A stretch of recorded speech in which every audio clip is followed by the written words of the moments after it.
So I just watched Lanterns episode 1. What was that ending? What are we even doing here? Welcome back, everyone. Wow, that was quite the first episode of Lanterns, and I am happy to be here to talk to you today about this episode. We're going to break it down. We're going to be talking about the ins and outs, my thoughts on it, and where I think we're headed, and we will definitely be talking about that ending. But before we get into that, I have a question for you, and that is, what Easter eggs did you notice in this episode? Because I feel like there is so many. I noticed a few, and I feel like there's so many more. So let me know some of your favorites down in the comments below. The first thing I want to start out with is talking about the way that this story is being told, because I think it is so fun and so unique and something that I love. It's not unique in the sense that non-linear storytelling is whoa, no one's ever done it before. But it is rare when we get to see a story that is well crafted enough to be able to do something like that. And so seeing it in this show, I think is just such a treat, because we start off the show and we're starting in 1996, and then we jump to 2016 where a lot of the main action is, and then at the end of the show, we're jumping another 10 years and we're going to 2026. I have a lot of thoughts about how all of that will kind of weave together and be important, but let's talk first about just what we were given with this episode, because that is huge, but I think there is so much in this episode that is huge in terms of what everything means here. Really, I think with this episode 1, they have basically given us the keys to the season. Everything that you are listening to here, all of these interactions between characters, what they're exploring, what they're dealing with, and their perceptions of themselves, whether they be true or false, all of these things are going to be coming to a head in the entire season. So when I say they're giving us the keys to the season, what I mean is episode 1 is truly laying the groundwork, and by the time we get to the finale for this season, I think there's going to be a lot of us wanting to come back to this episode to see all of the seeds that were planted, because they're planting seeds like crazy. And there's already some stuff that I've picked up on here that I think is going to be hugely important to the themes of this show and what we're going to be exploring in season 1. And something that I love about this method of storytelling is that it really reminds me of some of my favorite comic stories of all time and my favorite stories of all time. So when it comes to the main themes of the show, because I keep talking about this idea of what this storytelling is giving us, what am I talking about? Well, I feel like in this episode, there is one really important line that I want you to remember, that I want you to carry with you in your pocket the entire season, because I think this might be what the season is all about. And it is a line that John says. And I'm going to paraphrase it for you. But essentially, what John is saying is he is saying that we are all aliens, and that being an alien is a matter of perspective. It really just depends on the planet and who is considering who is the alien. And I think that that is important, because if we are in a place where we're on Earth and we're dealing with an extraterrestrial threat, and we're dealing with this idea of keeping Earth for Earthers, for humans, Terrans, then exploring something like what it means to be alien, or this idea of how we are all aliens, like also when we have that speech from Will McKnight who talks about colonization and talks about how it's always a terrible thing, but especially for the people that are being colonized, and yet at the same time is kind of ironically telling this story as a person who's on land that was once not belonging to his people. Like the whole idea of Earth and land, and how we had indigenous peoples who lived in these places and then people came in and took it over. You're talking about colonization. You're talking about this fear of aliens coming in and taking your stuff. And yet that is something that we already deal with on Earth. This whole idea, I think, of humans saying, you're not from this country, and then extending it to, you're not from this planet, now that we know that aliens exist.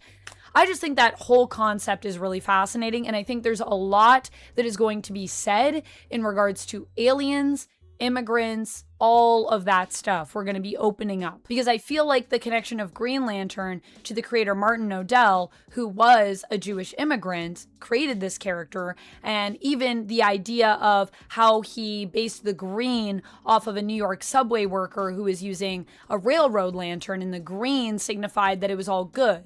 So that idea of green means safety, green means go, green means we're all good and we're safe and help is coming. That idea for green is why we have Green Lantern today. And that's something they talk about on the podcast. Tom King talks about the origins of Green Lantern. And I feel like it's a thing that's interesting to bring up when you consider some of the stuff that we've already seen in this episode in this season. And what does it really mean to be alien, and who decides we're alien? I think that's going to be something that will be explored in the season, and I'm very curious to see what they're going to have to say about all of it, to be honest with you. Also, this episode was amazing, not just because the story was amazing and the pacing was amazing, but we have some really fantastic actors here stepping into the roles of our Green Lanterns. And I just want to quickly shout out Aaron Pierre, who plays John Stewart in this season. He is just absolutely perfect. I already feel like this guy was born to play John Stewart. Like, we don't usually get castings that are that spot on, but this is like, it's like he jumped out of the comic book. It's crazy how good the interpretation of the character is, both when it comes to Aaron's performance, but also just when it comes to the writing and how much they seem to really understand the complexity of John Stewart. And this is something that Aaron talked about on the panel as well, how he was really excited to play this character because he loves how complex he is and how there's so many elements to John. And I agree, and I think the show is doing a great job of showing that off. And on the other side, we're also constantly dealing with characters in the show, whether they be superheroes or not, that are flawed characters, and that is some of my favorite stuff to explore. It's this idea as well of characters who feel as though they fully understand themselves, but then are constantly being challenged by other people who are questioning if that's really who this person is. Like when John talks about Hal being fearless and that being why he respects Hal, and the sheriff offers a counterpoint of, it's not that Hal is fearless, it's just that Hal has no one. So he's not afraid of losing anything because he basically has nothing to lose. He is a lonely guy and he doesn't really care about anyone and no one really cares about him. Whoa, that is some deep stuff we're getting into. That is what I like to call some character study stuff. And just get ready because I imagine this season is going to be full of great character study moments for both John and Hal, and we've already had a lot, I think, in episode 1. Really, we're just giving everybody the HBO treatment, and HBO and Warner Brothers doing DC have not let me down yet with their shows that we've seen. I think we've only seen one other one. Was it Penguin? I guess Peacemaker is also HBO, actually. Yeah, so Penguin, Peacemaker, and now Lanterns. I think all of these are going to be absolute bangers. We do have Hal and we do have John here, but not all of the Lanterns are in this show at this point. I know that we will be getting at least one more, but I did think it was funny every time they keep talking about Hal Jordan being the first Green Lantern, being the first human Green Lantern. He's the first one because, you know, we do have another guy that you might know as the Green Lantern, and that is, of course, Alan Scott in the comics. And every time they said it, I was like, I just feel like Alan Scott's getting slapped across the face. But to be fair to Alan Scott, he is also technically from the Earth 2 reality now, since Crisis sort of changed up where things are. And so technically our OG heroes are all over on Earth 2 in their own separate world. And it is also possible that we might see Alan Scott at some point in this series, whether it be in season 1 or beyond. And I personally would love that. So I'm still holding out hope that we might get some Alan Scott stuff. I think that would be cool. But man, just every time they said first, I was like, oh boy.